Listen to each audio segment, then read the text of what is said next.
Tu n'aurais pas dû voir ça. Ce message, on le trouve dans presque tous nos jeux favoris, cachés par les développeurs derrière un mur ou en dehors de la map. Certains secrets demandent de retourner le jeu, de faire des choses normalement pas permises. Toujours très bien cachés, des trésors ultimes qui fascinent les gamers. Le remake du légendaire Demon's Souls sort en 2020. On retrouve l'ancêtre spirituel de Dark Souls en HD. Quelques jours après la sortie, les joueurs remarquent que, au fond d'un couloir dans le 3ème niveau, une porte est cachée derrière un mur illusoire. Elle n'est pas dans le jeu original et on ne peut pas l'ouvrir. Qu'est-ce qu'il y a derrière? Pendant une semaine, les joueurs s'activent. On essaye de glitcher à travers, mais les développeurs ont tout prévu. Un mur invisible empêche toute triche. On finit par trouver des pièces en céramique cachées partout. Certaines uniquement accessibles dans certains modes. Si on en trouve au moins 26, on peut les échanger contre une clé rouillée qui ouvre la porte. À l'intérieur, un trésor nous attend, l'armure du transperceur. La récompense ultime des développeurs pour les joueurs qui ont retourné le jeu jusqu'au bout. Les salles secrètes, c'est une tradition dans l'histoire du jeu vidéo. Dans un niveau d'Indiana Jones et la Machine Infernale, un jeu d'action-aventure de la fin des années 90. Après un long parcours avec des sauts bien précis, on peut atteindre cette plateforme. On découvre 5 stèles, si on les active dans le bon ordre. Une porte s'ouvre avec une salle en référence au film Rencontre du 3ème type et un ovni lumineux qui vole de l'autre côté d'une fenêtre. C'est pas la seule chose à voir dans le jeu. Un peu plus tard, caché au milieu d'un labyrinthe, on trouve un tunnel. Si on entre dedans, soudainement, Indiana Jones prend l'apparence du héros de Monkey Island, un ancien jeu fait par le même studio. De l'autre côté, on découvre une salle avec des photos des développeurs et même un singe qui nous attend. Indiana Jones est un jeu de passion et ça se voit. Les développeurs aiment se cacher dans leur propre jeu. On en avait déjà parlé sur Trash dans le DLC de The Witcher 3. Si on télécharge un mode de caméra libre et qu'on va tout en haut de cette montagne, on trouve une photo de toute l'équipe derrière le jeu. Des fois ça va beaucoup plus loin. Dans Saints Row 4, à l'arrière d'une boutique, il y a une porte avec marqué « Réservé aux employés ». Si on tire plusieurs fois dessus, elle finit par céder. Derrière, une cave avec les têtes des développeurs, notamment lui, trop bizarre. Quand on leur tire dessus, ça fait des feux d'artifice. Ce qui fait aussi des feux d'artifice, c'est le nouveau bouton d'abonnement sur YouTube.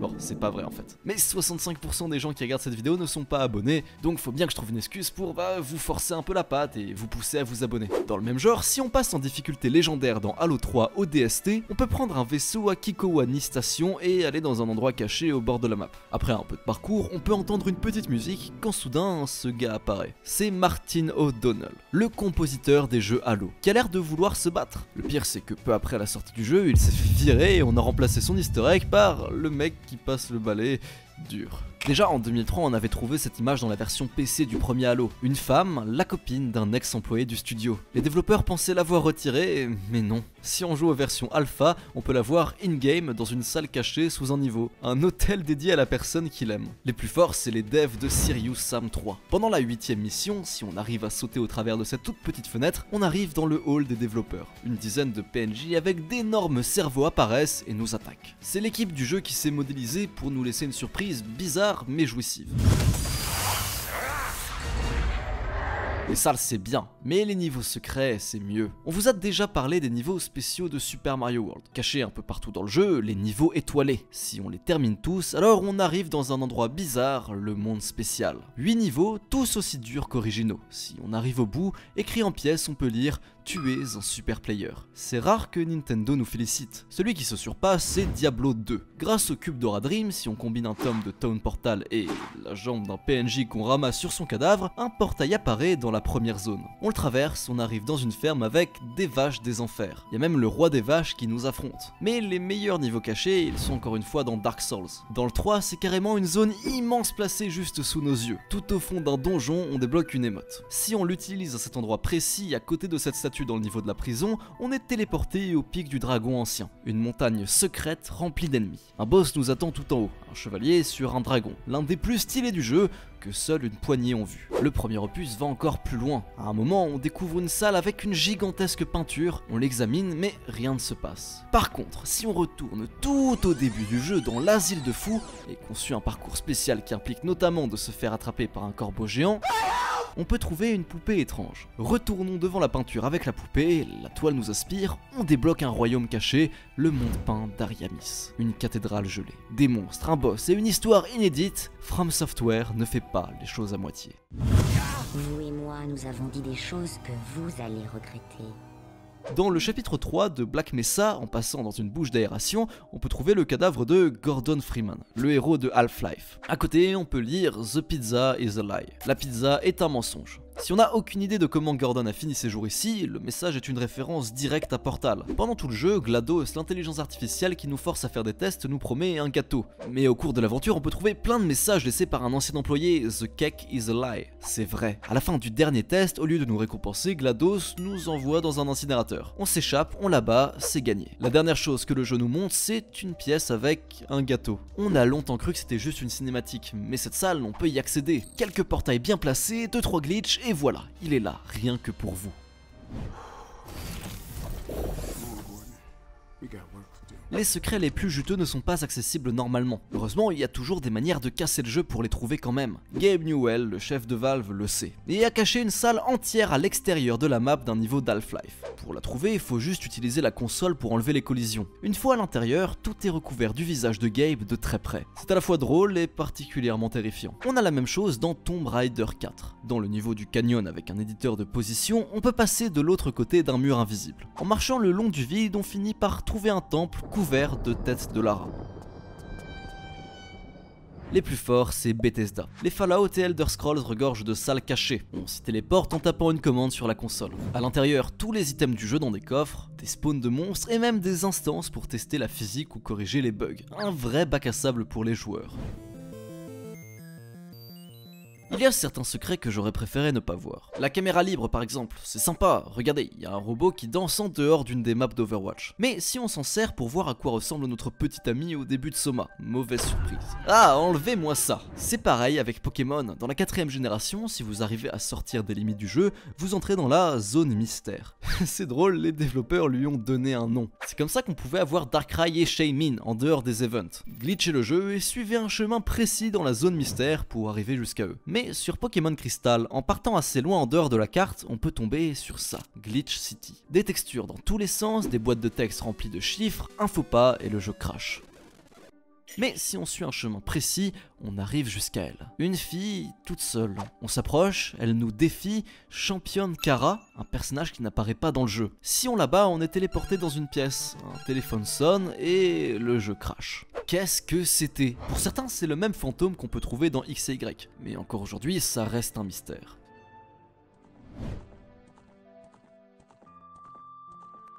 Souvent, ces secrets sont les restes de contenu additionnel. Présents dans le jeu de base, par manque de confiance ou de temps, ils ont fini par être retirés de la version finale. Zelda Ocarina of Time était par exemple bien plus ambitieux qu'on le croit. Dans le code du jeu et dans le Giga Leak de Nintendo, on a trouvé une tonne de contenu coupé. Des médaillons pour lancer des sorts, de nouveaux ennemis, même des donjons entiers. La tour de Ganon, remplie de squelettes et de guerriers en armure, et carrément un remake d'un des donjons du tout premier Zelda. Il n'est pas le seul dans son cas, 16 ans après la sortie de Blood Omen Legacy of Kain, en fouillant dans les fichiers du jeu, les joueurs ont découvert une map cachée avec un immense bateau pirate. C'est complètement jouable, il y a des ennemis, des trésors, et même une autre version de la map où le navire est en train de couler. Les créateurs du jeu avaient sûrement prévu un passage sur le bateau, mais ont décidé de l'enlever à la dernière minute. En 2020, 10 ans plus tard, on a même trouvé un moyen d'y accéder sans tricher. Les développeurs avaient caché partout sur la carte une série de leviers invisibles activés dans le bon ordre. Une horreur. On comprend pourquoi on a mis 26 ans à s'en rendre compte. Celui qui m'a toujours fasciné, c'est le monde volant de Minecraft. En 2011, 2 ans après la sortie de la alpha, Notch a confirmé sur Twitter qu'il travaillait sur une nouvelle dimension,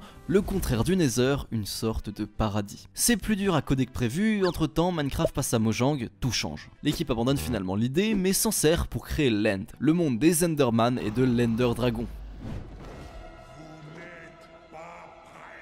Les champions du contenu supprimé, c'est World of Warcraft. Si vous êtes assez courageux pour vous rendre dans la région morbide du Karazhan, vous pouvez trouver une petite crypte fermée par une grille. En glitchant un peu le jeu, c'est possible de la contourner. Vous arrivez dans une série de tunnels couverts de squelettes avec tout au fond un bassin. Dans l'eau, des chaînes retiennent des cadavres accrochés, la tête en bas. Laissés pour morts, ils pourrissent depuis des années. On a rarement vu un endroit aussi glauque. Les développeurs voulaient clairement faire quelque chose avec cette zone, mais on comprend pourquoi ça a été abandonné. Le monde d'Azeroth fourmi de secrets et d'endroits pas terminés, des îles perdues au milieu de l'océan, un village posé au fond de l'eau, même un plateau rempli de lapins tueurs. Dans une ancienne version du jeu, si vous réussissiez à trouver le chemin secret vous permettant de gravir les immenses falaises du mont Ijal, vous pouviez découvrir une région entière, complètement modélisé, caché de tous. Hygial n'est devenu véritablement accessible que 6 ans plus tard, avec la sortie de l'extension Cataclysme. On suppose que les gars de chez Blizzard voulaient faire quelque chose avec depuis longtemps, sans jamais avoir trouvé le temps de l'intégrer proprement avant ça. Mais les vrais secrets, ils sont derrière les limites de la carte. On a par exemple découvert une salle secrète cachée en plein milieu d'une des capitales du jeu, à l'intérieur d'un rocher. Dedans, une stèle, WKM. C'est un hommage qu'a fait l'un des développeurs à son père, une manière de l'immortaliser dans son travail. En fouillant dans les fichiers du jeu, on a aussi trouvé, très loin dans l'océan, l'île des programmeurs. Une map créée par Blizzard pour tester des éléments du moteur ou développer de nouvelles fonctions de jeu. C'est gigantesque, rempli de zones sans texture et des modèles qu'on n'a jamais vus dans le jeu. Une autre île célèbre, c'est celle des maîtres du jeu, bien cachée au nord-ouest de la map, impossible d'y accéder sans glitch. Au début du jeu, les admins s'en servaient pour se connecter et déconnecter tranquillement. Sous terre, une salle blanche avec une chaise au milieu. On pense qu'elle a dû servir à emprisonner les joueurs problématiques, une salle d'interrogatoire virtuelle. Très peu ont réussi à s'y rendre. Il y a quelques années, elle a été retirée du jeu, devenant juste une légende de plus pour la communauté. Le plus grand monde secret de WoW, c'est clairement le rêve d'Emeraude. Une région colossale qui n'a jamais été terminée. Aujourd'hui, ça a été retiré des fichiers du jeu, mais il y a une dizaine d'années, en créant son propre serveur privé et en trichant un peu, on pouvait encore s'y rendre et se balader dans des décors oniriques à couper le souffle. Le rêve fait presque la moitié d'un continent. Et même dans cet état, il prend des heures à explorer complètement. De tous les endroits abandonnés par manque de temps, c'est celui-là par-dessus tout que j'aurais aimé voir terminer. Salut, comment est-ce qu'on ouvre la porte de l'église de Nier Automata? C'est la question qu'a posée un soir Sadfutago, un utilisateur lambda sur le Reddit de Nier Automata. Problème, dans le jeu, il n'y a pas d'église. Quand on lui demande ce qu'il veut dire, il envoie un screenshot, puis une vidéo de lui ouvrant une porte cachée, descendant une longue échelle qui mène vers un long tunnel qui s'ouvre sur cette église. Pour beaucoup de gens, c'est faux, l'œuvre d'un troll ou d'un modeur très calé. Mais en même temps, les jeux Nier sont construits sur les mystères. La saga elle-même vient d'un ending caché presque impossible à trouver dans Drakengard. Automata regorge de secrets, 26 fins possibles, toutes plus cryptiques que les autres, même son créateur Yoko Taro est spécial, on ne l'a presque jamais vu sans son masque. Alors 5 ans après la sortie du jeu, la piste d'un ultime secret, ça a presque l'air trop beau. Le souci c'est qu'à part l'auteur du post, personne ne trouve la porte cachée, lui-même ne sait pas comment il l'a ouvert. Pour les modeurs, l'église n'est même pas présente dans le code du jeu. Internet s'enflamme. Finalement, quelques jours plus tard, Sadfutago diffuse de nouveaux screenshots avec un message, il va faire une annonce en live, très suspect. La communauté se rue sur Twitch et enfin la vérité éclate. Depuis le début, c'était un mode. Un mode très bien fait, mais un mode. Le travail de plusieurs modeurs célèbres dans la fanbase Nier, qui se sont donné corps et âme pour assembler tout le monde autour d'un dernier mystère. Je sais, c'est un peu décevant. Mais c'est aussi une énorme preuve de passion et d'amour pour le jeu. Voir autant de gens investis dans la même chose, dans cette quête de savoir, ça fait chaud au cœur. Finalement, c'est ça la force des secrets dans les jeux vidéo, ils rassemblent les communautés. Tout le monde les aime, tout le monde les cherche et tout le monde s'entraide pour en trouver le plus possible. Ça fait ressortir ce qu'il y a de mieux dans les joueurs, une manière de rendre inoubliables les jeux et ceux qui les aiment.